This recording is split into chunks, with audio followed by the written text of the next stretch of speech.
to MFA Writers. I'm Brie Gumaz, and I am your co-producer. Jared and I hope you all had a fantastic summer full of delicious writing and sunshine. We are very excited for the season ahead with new guests to encourage and inspire you wherever you may be in your writing journey. That being said, if you would like to be a guest on our show, you can apply at mfawriters.com. And while you're there, if you love the podcast and would like to support us, you can buy us a coffee or donate directly at buymeacoffee.com/MFAWriters. Your donations make all the difference, and every time we see one pop up in our unbox, know that it makes us smile. Last but not least, don't forget one of the greatest contributions of all, which is rating and reviewing the podcast on your podcast player of choice. Finally, don't forget, if you ever have comments or questions, we would love to hear from you. Send us a DM, tag us, or comment on our latest post on Instagram or Threads, or you can just email us at mfawriterspodcast@gmail.com. Enjoy!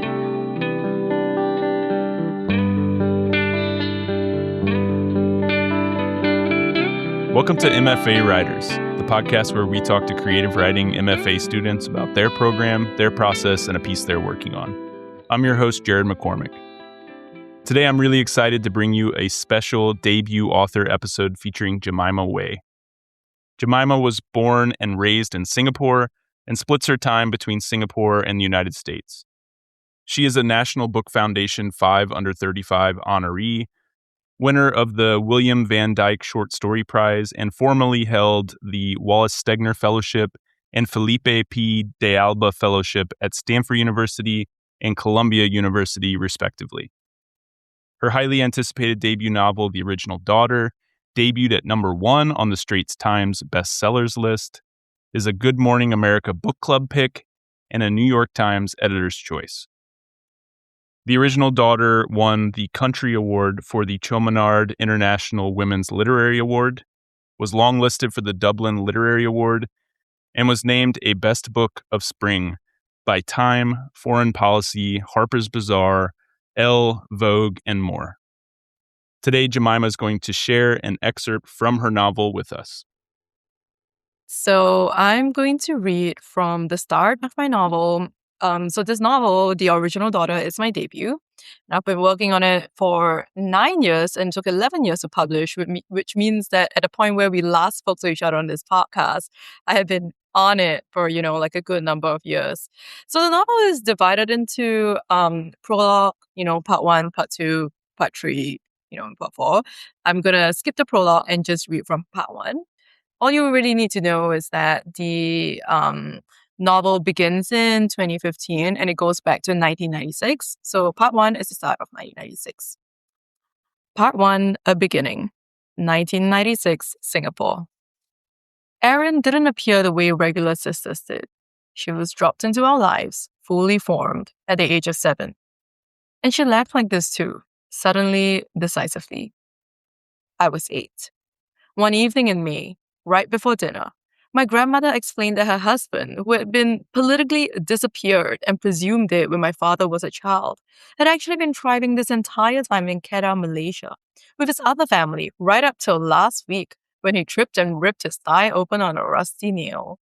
The wound blistered and bloomed, refusing to close up. It got infected. The fever burned through his body, shutting down his kidneys and liver, washing acid through his blood. Within 2 days, he was dead. He had left behind a son, a daughter-in-law, and a gaggle of grandchildren. But his secret family could no longer afford to raise them all, so we would be taking in the youngest, a girl around my age. After she said this, she looked at my face, switched from Hokkien, which, like most of my generation, I could understand but not speak, to Mandarin, which I could understand and speak, but not to her satisfaction. And in the manner of one making something absolutely clear, said, sepsis, blood poisoning. This is why you are not allowed to play in the longkang. I knew better than to talk back. There is a kind of person who considers themselves superior for having endured calamity, and my grandmother never let you forget that she had lived through the war as a little girl. Instead, I dipped my head and peeked through my eyelashes at my mother, who had turned very slightly toward my father. Her eyes were creased attentively, but in her mind a million shifting calculations flipped. She blinked once, then again in quick succession. My grandfather snapped out of shock. He's alive? My grandmother made an impatient sound. No. He backtracked. Right. How do you know this? Tiang, that's your pa's other son, wrote to me. Were you aware he had another family? Obviously not. My grandmother drew a piece of folded yellow paper out of her pajama pants, which she wore everywhere, including to the wet market. It was full of angry Mandarin characters. My father held himself very still as he scanned the leather, clean-shaven skin drawn tight against his jawline. But I knew he was exerting himself greatly for the show of self-restraint. His cheeks blanched the way they always did when confronted with life's indignities. Rising gas prices, my grandmother's tyranny, that time he accidentally drank from the cup of chicken fat my mother was saving for rice. I watched the struggle play out on his face. I imagined him crushing this new information into a small, compact pill and swallowing it. I watched his Adam's apple quiver and held my breath. It seemed to me that as long as he maintained his composure, whatever threatening reality my grandmother had conjured wouldn't spill out and scald our family. His eyes ran over the paper thrice before his lips parted. Even so, my father said, still in that same fantastic, careful tone. He made his choice years ago. I don't see how this affects us. My grandmother put her hand out. He folded the letter in half, but didn't move to return it. In Hokkien, the shrinking dialect of her authority, she snapped. I've already agreed. Just like that? Only now did my father's voice peak. I glanced at him, alarmed. He had forgotten to close his mouth after the outburst, and his lower lip hung slightly open, revealing a pale white ring of gnawed skin. It was the first time I had seen the inside of my father's mouth, his defeat so total that to this day, the increasingly lonely sound of someone speaking Hokkien is enough to render me pliant. Calmly, my grandmother extended her wrist and plucked the letter from between his fingers. What's past, she said, is past. Let's eat. Awesome, Jemimah. Thanks so much for sharing that with us. Thanks for being here. Thanks for having me back. How surreal to be back. How surreal that it's been 5 years. Time is not real. I It's know. crazy. Yeah, as you mentioned, you've been on the podcast before. It was back in season 1. So this episode is going to be episode 1 of season 7. Like you said, a little over 5 years ago, you were on here, which somehow feels simultaneously like yesterday and like a lifetime ago. But here we are. You know, it actually does feel like yesterday. I feel like I was just on this podcast. But actually, when I was speaking to you last was when I was stuck in Singapore in quarantine because of the pandemic. So Yeah. if we just think about the number of things that have happened in the middle, like 6 whole seasons of this podcast, I moved states a bunch of times and, I have a book now. It's kind of crazy. It's just so crazy. I know. I was listening to the episode back before this interview, and we were talking about how you had just gotten your first flash publication at Smoke Long Quarterly, and you were like really excited Oh, about it. Isn't that that's amazing? right. That's right. That's right. That's right. That's right. Oh, you know what? I am still excited about it. I stand by that. Well, let's talk first about your wonderful novel, and then we can chat about the journey you've been on since we last spoke. The original Daughter centers around the relationship between two sisters, Genevieve and Erin. But you could argue the main character in this story is really your home country of Singapore. Singapore is a really unique and complicated place, partially because of the speed at which it has developed and changed socially and economically over the past couple decades. So what should listeners know about Singapore and how its unique dynamics are explored in this book? So that is always interesting to me because I am never quite clear what readers bring in terms of their understanding of Singapore to the novel, right? I feel like most people who have encountered the novel really only know what they've seen of Singapore in terms of its economic wealth, or in terms of in the news, Singapore being super safe, super, like advanced. They really know us for, being a country of rules. And while those things are not inaccurate, they're not untrue, it's just one part of the story. And as I was writing this novel, it wasn't like I sat down one day in 2014 and said, let me write this novel about this specific aspect of Singapore, right? It's not as, I wish I had such a considered process, but it was more like as I was developing the novel, it just seemed more and more important to me to show the side of Singapore that for me, reflected the lives of the people around me that I knew, reflected the emotional and physical realities of the people that I knew, or the people that I grew up with. And so I guess what I would say to readers who maybe don't know anything about Singapore is to remember that not only is it an extremely young country, I think we turned 61 this year. Our success is not by accident. It was 100%, 100% a design plan. And there are reasons why it's like that. And so we're often referred to as a pressure cooker society, but we're also referred to as a country that really works. And I think I was really interested in exploring the cost, like the human and psychological and emotional cost of what it meant to embark on this, journey of ultimate progress.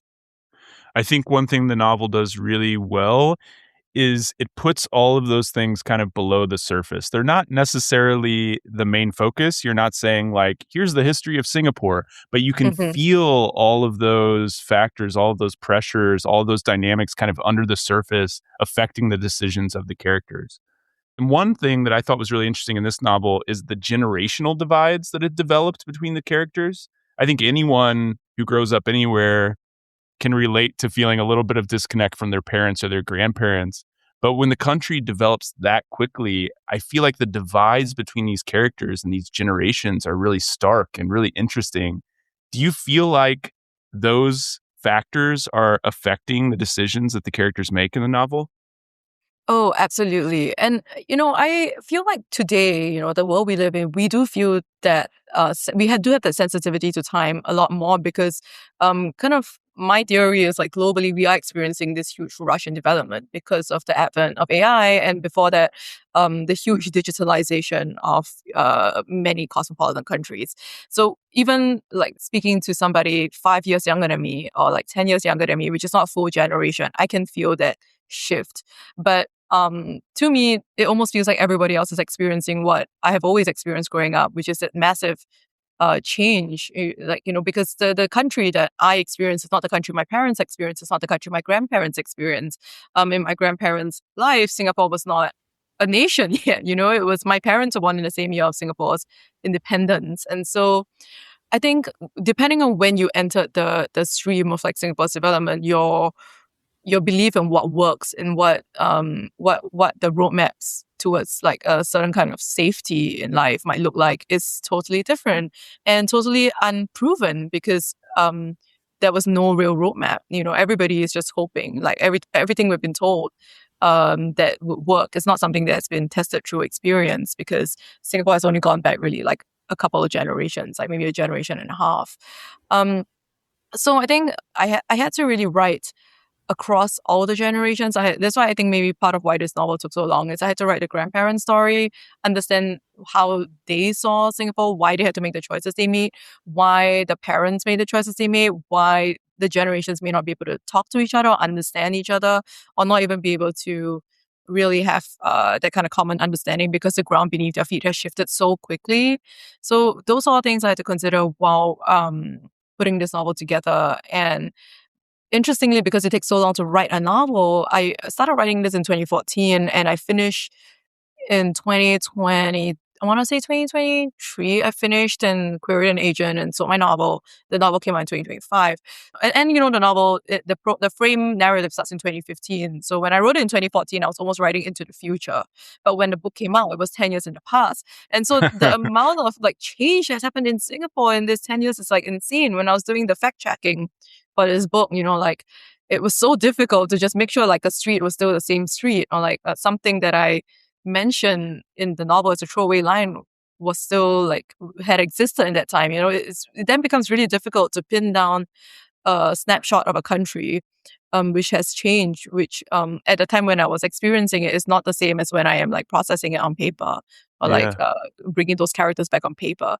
So it does feel like being a writer has really like emphasized my relationship to being really like outside or adjacent to a chronological time stream in that way.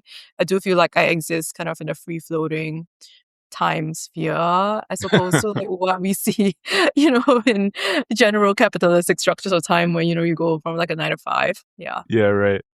I think it's really interesting, that point that like what Singapore went through in the last couple decades is what the entire world is about to go through with AI. Things are changing really, really quickly.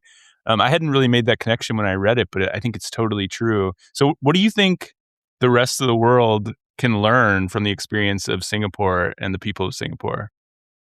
I don't know, honestly, because I am still, I feel like we do need quite a lot of distance before we can even begin to intelligently process something, instead of like reacting in a kind of, like a reactionary manner. And so I'm, I always say I'm fairly young. I don't know if people still think that it took so long to write this book. But like, I do feel like even now I'm still trying to like really understand what it meant to be someone growing up in Singapore in such a unique and specific set of circumstances.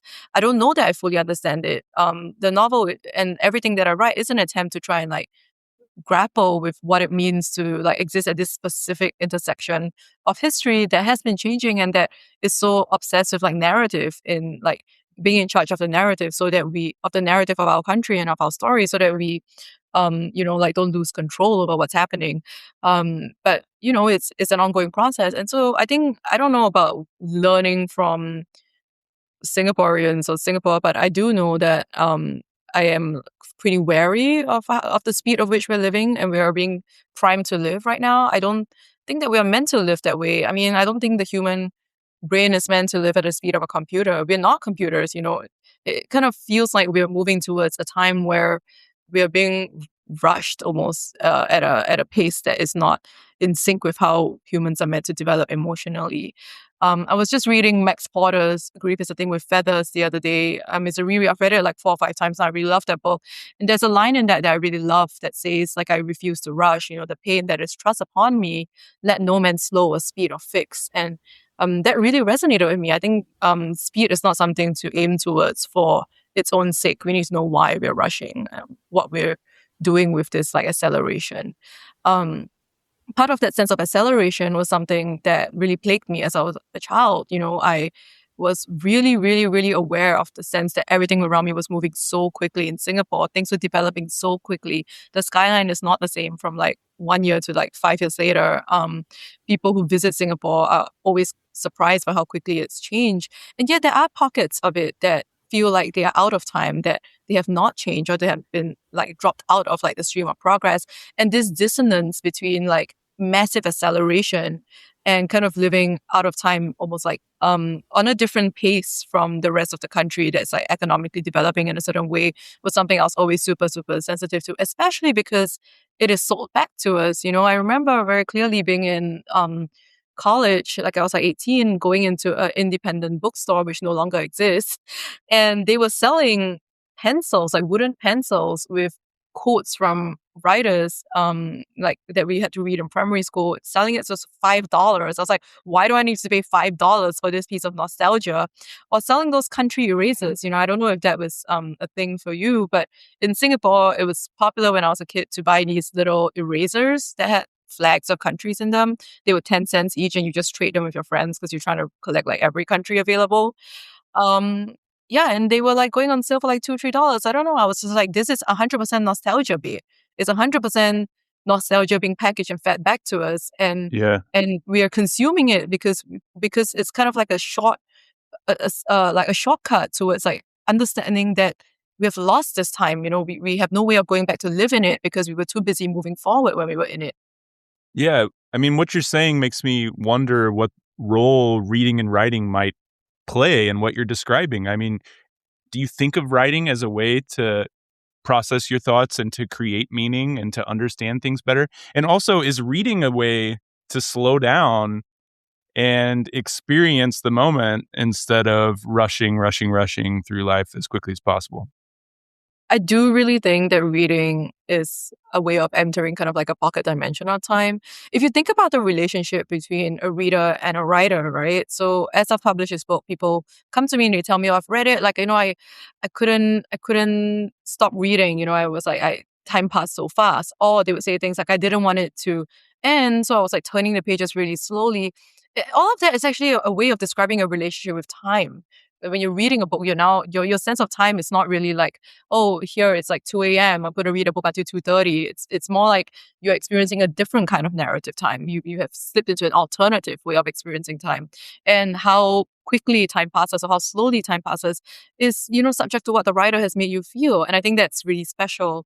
I do think that that is something that we don't have in many other forms, because I listen to a lot of podcasts. I am trying to watch more films. I don't know if I mentioned this on the last time I was on this show. I didn't grow up with a TV, so I don't have a screen habit. And it's something I want to change. My goal this year is to watch one film a month. So one thing I've really realized with that is, if a film is 2 hours, it's just 2 hours. You don't control when it starts and when it stops. Your experience of time is always going to be 2 hours. But with a book, like one person could take 2 hours to read a book and another person could take 5 months. And that is where the reader comes in and has a hand in co-creating their experience of time. And that to me is very fascinating. As for your other question, which is if writing is a way to process time, I feel like writing nonfiction is a way that is a mode of thinking for me. So I use that to kind of think through things.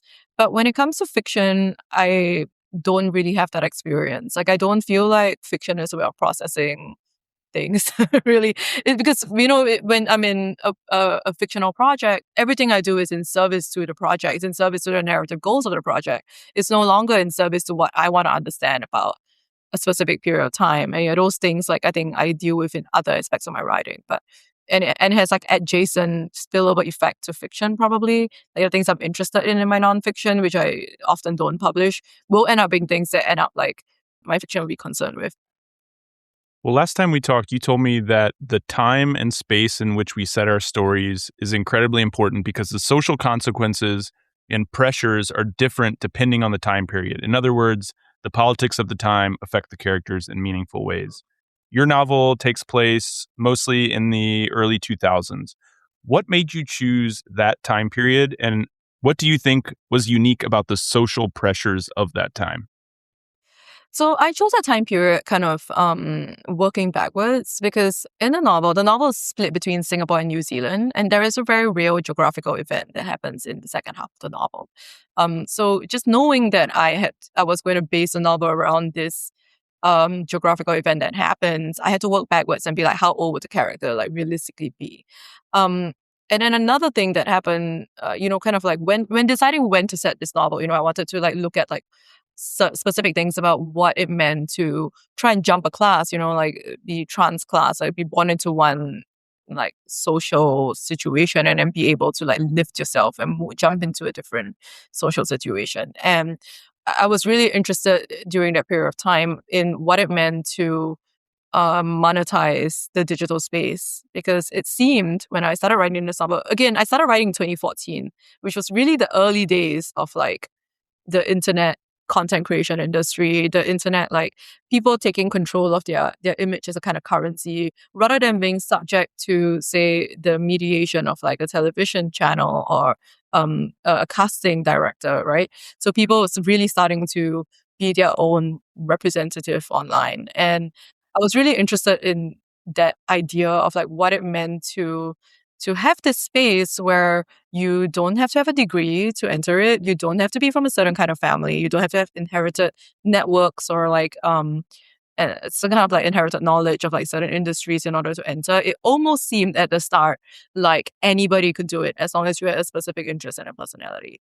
It seemed as long as you were I'm really awkward in real life, but and so I find it difficult to do certain kinds of jobs, but I really love shoelaces. I'm really obsessed with shoelaces. And you go on the internet and you talk about a specific kind of shoelace, and somebody in Nevada will be I also like shoelaces, it's all you needed was a microphone and a video camera and an internet connection. And it seemed that was the new kind of almost great equalizer. And then you see very quickly, as with any kind of space where there is money to be made, that quickly became untrue. Corporations moved in, there were external parties that had interest. But I was really interested in the time before that, where two young girls could be this is an opportunity like never before to really change our lives and our circumstances, especially growing up in, knowing that we have no agency over our life. We have no control over anything that's going to happen to us. These two girls, these sisters, are really smart. They're really ambitious, and they're really tortured by the fact that they have no control over their lives. Yeah. From the very start of the novel, as children, everything they do, they they are very clear that it's being dictated by the whims of adults or like organizations or structures. And this to them, like this idea that they could take control of like the direction their lives is going in is like extremely attractive to them. And so I was really interested in how that might intersect with like specific class considerations. But again, it wouldn't work if I said it in 2025 because, the internet scene is so different now. So I was looking at a very early nascent stage and then working backwards from there. When we were talking in that last interview about your flash piece that you published in Smoke Long Quarterly, you told me that most of your stories start with a spark and then they develop organically from there. I know you've been working on this book for over 10 years. Do you remember what the original spark of the book was? Yeah, unfortunately, there were many sparks because it took so long. That's why it's a novel, huh? Yeah, that's why it's a novel. No, I mean, I thought that this was many different books. So I had started writing a novel about an adopted sibling, like a sibling that was being returned to a family. And then I had also started writing a different, I thought it was a story, I guess it was part of this novel, about a girl who was like trying to leave the country, like like sick and tired of the education system and trying to get out of it. And I was then also writing another story about like a young working woman who's just like trying to like deal with like something that's happened to her in her daily like life that she's trying to get over. And so all of these were different kind of like, I guess you'd say, quote unquote, sparks. And part of why I think the novel took so long is it took a long time for me to recognize that this was a novel and not just like 4 or 5 disparate stories. And when I realized that I was just writing different points on this one great arc, it became easier to wrangle the story together. You mentioned the structure earlier, how the book is kind of in 3 or 4 different parts that are in slightly different time periods, and it kind of jumps between those. How did you decide on that structure? Was that something that you knew early on, or was that something that came later? No, in fact, I think the structure was the key to finishing the novel. For the longest time, I thought the novel would start when the girls were in their 20s. So I was writing from a place of like, here, we're here, how did we get here? And where are we going? And it just wasn't working. I had like hundreds of pages of like discarded material. I just couldn't figure out how to make the story work. And then I guess because it's my first time writing a novel, I had to really teach myself how to write this novel. I just like hadn't paid that much attention to structure. And then when I started seriously thinking about structure, seriously thinking about why they're telling the story, why the story is happening, why this point of view, I realized that I want to say this was like January 2021 when I realized that the structure of this novel was actually it was an emotional structure. It was a structure of justification. So the novel starts in 2015, which is the prologue when the mother, Sue, is basically gotten this terminal diagnosis. It's a secondary cancer that's returned. And the doctor's like, okay, this is it. It's a terminal disease. And if you don't treat it, the prognosis is short and dire. And so the mom says, okay, I don't really ask you for anything. I really want to see your sister one more time. And the narrator, Genevieve, is like, no way, not happening, not calling my sister. And everyone is like, why don't you just call your sister? Your super famous movie star sister. Like, just call her. Your mom is dying. How hard can it be? Don't be so stubborn. And she's like, I'm not going to do it. And this is why I'm not going to do it. So the whole story is not just like justifying to the reader why she's not doing it. She's justifying to herself why she's not doing it. Because even in the prologue, and I don't think this is a spoiler because it's so early in the book, it's the first few pages, but she says very clearly, I can't have her back in my life because if she comes back into my life, I don't think I can leave her again. And so it's not really about like anything else. It's really a struggle with herself. She's like, this is why I can't do it. Like, I don't think I could survive another encounter with this girl who has been my sister for like God knows how many years. And so once I figured that out, it's like almost like everything fell into place.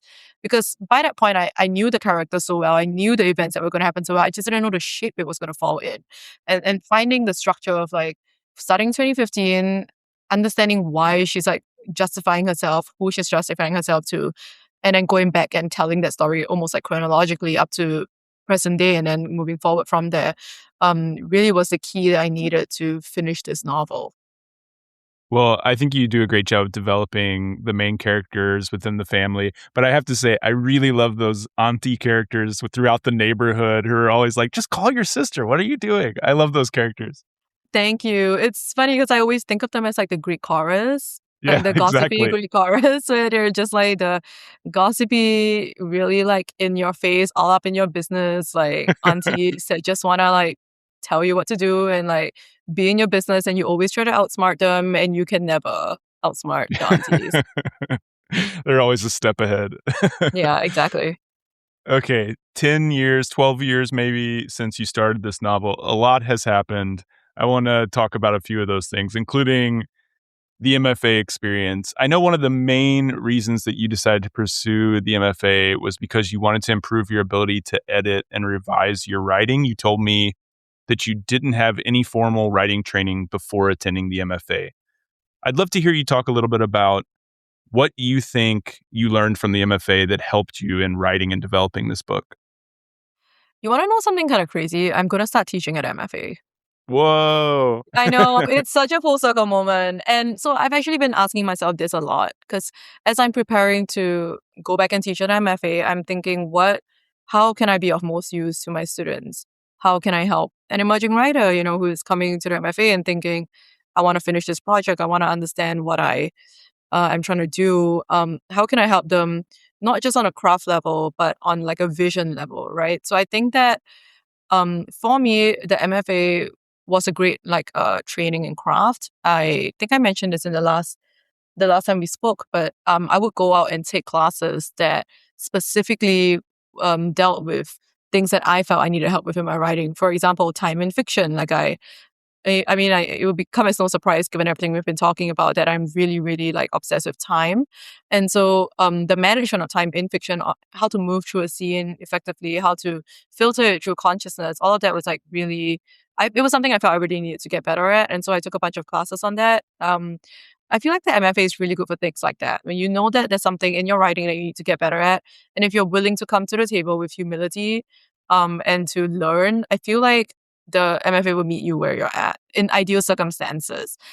But more than that, I think because I came from a background where I didn't know any writers and I met writers, it was really difficult for me to visualize what it meant to be a writer, or visualize what it would Right. look like if I were a writer.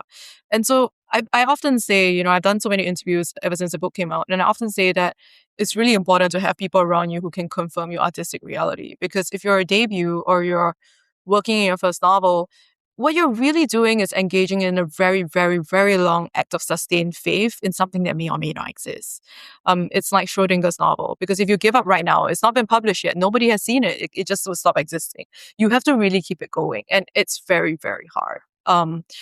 And so I think being in the MFA or being in any kind of supportive writing environment, finding people who are supportive, who are able to read your work and not just tell you what you want to hear, but see you seriously and clearly, I think confers a kind of dignity upon your work, and it confers a kind of dignity upon the reader of the work as well. And so this is something I tell a lot of people who asking for advice when they go into workshop, right? Because everybody wants to know how they can get the most out of workshop.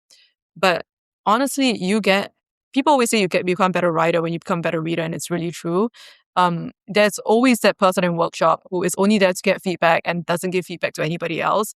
And that is bad for your writing. It's bad for you. I do Mhm. think that dignity confers dignity. So if you treat somebody else's work seriously, you read it, with intelligence, trying to see what they're trying to do and trying to like give them feedback on that level, it makes you a better reader and better writer. And you will develop kind of like the room that you want to see. So as much as it is the professor's, like purview to control the room and make sure like things don't get out of hand, I do think that the student in the room can also like shape the environment that their work enters. And you do that first and foremost by treating the work that you are presented with respect. And so I do think that when I took that attitude towards my MFA, where I took every class so seriously, it really changed the quality of the education that I felt I was getting. I remember like actually people coming up to me after class being like, this is just an elective, like why are you taking this so seriously? And I was like, because I don't know, like I'm a serious person, I'm from Singapore, I don't know what to tell you. But you know, I think it really changed the way I like experienced my MFA. I got a lot of my MFA. Well, as we mentioned, your MFA experience was fractured because of the pandemic. And I know you were worried about losing that time. Well, after the MFA, you ended up getting a Stegner Fellowship at Stanford. For listeners who don't know what that is, could you tell us about the Stegner? And then I'm curious to hear you talk about how it helped you finish your book and if you feel like it gave you back some of that time that you lost. Sure. I mean, absolutely. The Stegner is really, it was such a blessing to me. So what the Stegner is, and it's interesting because I feel like Americans know what it is, but I only learned about it really like 2 weeks before the application deadline. Somebody was like, well, you should apply for this thing. It's really great. It's really hard to get. If I'm not wrong, the Stegner is the oldest writing program in American history. It was funded by Wallace Stegner's fund, I guess, and they pick 5 writers internationally every year to do a 2-year program. It's fully funded. You are just paid to be basically a writer in residence at Stanford University. And the only requirement is that you do a workshop once a week. And so at any one time, there are 10 Stegners in fiction and 10 in poetry. And so I applied for it, and it was really a moonshot because, so many writers that I admire have been through the Stegner. It's just like so competitive and just like so prestigious, especially for somebody who grew up in Singapore. Like it just seemed so far away from me. And so I heard about it, I applied for it, and when I got the call, I remember I was in the library at Columbia trying to write this novel, still the same novel, and really stressed because I was coming towards the end of my time in MFA. This was March, and the MFA would have ended in May. And thinking to myself, I have not finished this novel. It is in no shape to show an agent or anybody, and I cannot leave this country with no novel. Like I cannot. So I was actually gonna get married in July, and everybody, my whole bridal party, including my fiance, was like, when are you booking your flight back? And I was like, I'm not booking my flight back until I finish my novel. So I was really putting the pressure on myself. I was like, no novel, no marriage. And everybody was stressed. I was stressing everybody out. My parents, my husband was like, what is going on with this girl? And I was like, no, I must finish this novel. If I book the flight back, I'm never finishing the novel. And then I was in the library and I got this call from a California number, and I went to the bathroom and picked it up. And on the phone, someone was like, hi, this is Patrick Phillips calling from Stanford, from the Stegner program. And I just kind of like blanked out. I think I just couldn't believe the call that I was on. And I was like, are you kidding me? I was like so excited, kind of like yelling in the phone. And then somebody was like flushing the toilet in the background. It's just like a very chaotic sort of like acceptance call. And Patrick Phillips was like, are you in the bathroom? I was like, yes, I was actually in the library writing. And so that was really, like a dream come true for me. Like I because it was just like such a, like I said earlier, when you're working on a piece of debut fiction, you are working really like psychologically alone most of the time. Even if you workshop like pages in your MFA, you're workshopping 20 pages, 25 pages. Nobody has really read the whole thing, right? You don't even have the whole thing. And then so to have have this like massive institution like the Stegner be like, we see what you're trying to do and we want to support you. It almost confirms to you that what you're doing is not like hot air. It meant a lot to me. I felt really like even after all these years later, because I was thinking about it today. I just did an interview this morning for like a Singaporean paper, and they said, when was the moment where you felt that you succeeded or you were like a real writer? And for me, it was the moment I got the Stegner call, like more than anything else, because that was the first time I really felt like it's the first thing that my imposter syndrome couldn't like diminish. Like I published something and my imposter syndrome is like, oh, you just had that one good story. Or like, like someone say something nice in workshop, my imposter syndrome is, that's because they don't want you to be sad because you look like you'd be annoying if you cry. Like there's nothing I could say to the Stegner. It's like an amazing thing to happen. And it was so great. It really fundamentally like shifted how I thought about myself as a writer. And then so I immediately booked my flight back to Singapore to get married. And then after getting married, I moved to the Bay Area for 2 years. And it was a really, really wonderful 2 years because prior to the MFA, I worked in travel. I didn't know where I would be 2 weeks from now for most of my, like adult life. I will always be traveling. And so it was the first time in my life that I knew where I was going to be for the next 2 years. And I knew that rent to be taken care of. I never had my own room. I never had my own desk. And now I had all of those things, my own place. That was crazy. It was absolutely nuts to me. And so I really like got to the Bay Area with a fire lit under my ass. I was like, okay, I've got this magical extension of 2 years. I cannot, like, I really, really cannot leave the Bay Area after 2 extra years at this amazing award to be, like, given to me by the Stegner and not finish my novel. Like, after 2 years, I still don't have a novel. I just, like, I cannot come back to Singapore. I'll be so ashamed, like, so I really worked so hard. I was writing 9 to 5 at my desk. So I would wake up at, like, 7:30 or 8, be at my desk by, 8:30 or 9. I would read, I would write. I would basically not leave the desk until 5 p.m. Then I would get up, I would go to the gym, I would come back, eat dinner, and I would read what I did that day. And so it was like a desk job. And I did that every single day. And then on Wednesdays, I went to Stanford to, like, workshop. And, it's kind of amazing, but the truth is when you pay writers a living wage and give them psychological security, the writing gets done. And so, I worked so hard. I started the Stegner August or September 2022, and in February 2023, the Stegners were the first people to read my whole novel. Because that's the other thing about the Stegner, there's no page limit. You want to workshop a whole novel, workshop the whole novel. If you feel like you're not ready to workshop, just don't do it. They really treat you like you're an adult, a working artist who doesn't need to be told what to do. Just, like, use the Stegner time however you want to use it. So the Stegners were the first people to read my whole novel. And I really trusted them, which is how I could let them read this book that I've been working on in private for so long. And then I did another revision for 6 weeks. And then I queried agents in, I want to say May 2023. And I signed with my agent later that month. And then we worked together over the summer to edit. And then I basically sold my novel to Doubleday the day before the first day of my second year at the Stegner. I really feel like it would not have been possible to finish the novel without being at the Stegner. I really feel like nothing but immense gratitude for institutions like that exist, to support artists. Yeah. It's so important. It's so important.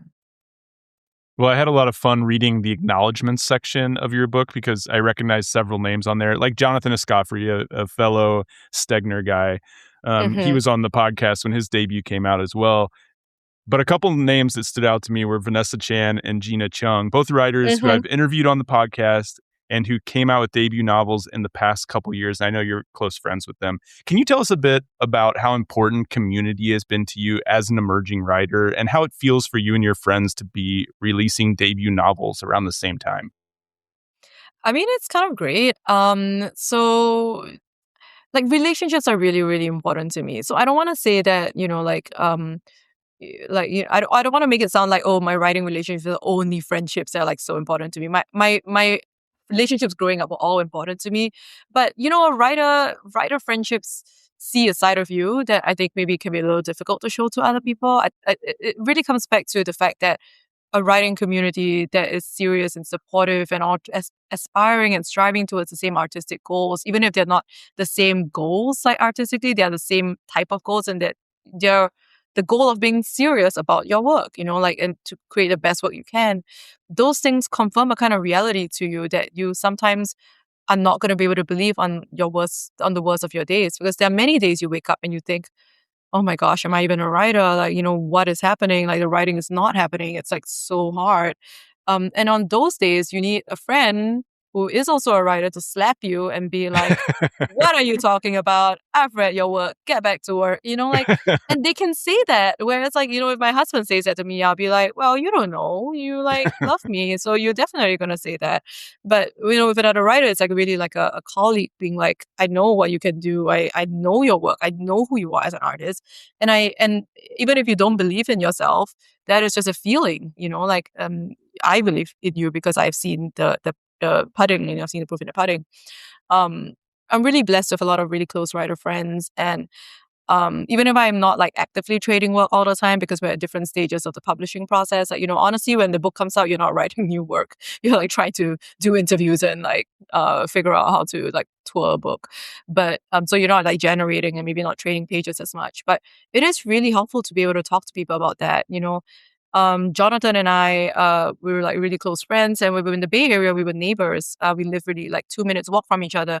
So we had a routine where we would write in the day and then just go get beers at night and talk about what we were working on. Or, like, when I was in my first year of the Stegner, If I Survive You just came out, and so we were constantly celebrating. Like, we had a joke where that book won like everything under the sun, Yeah, right? right. Like it's like so amazing, so well deserved.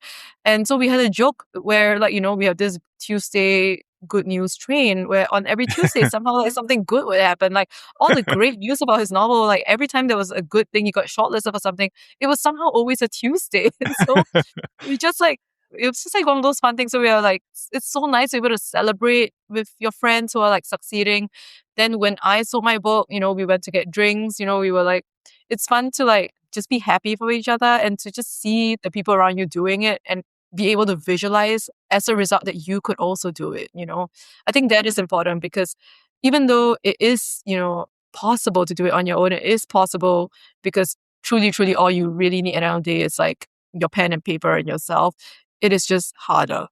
Yeah. It's like just like irresponsible to pretend it's not easier when you have support, when you have like emotional, psychological support and people who you can talk to about your work.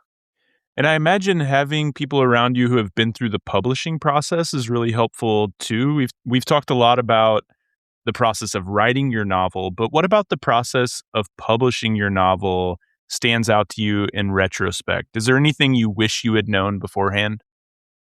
I don't know.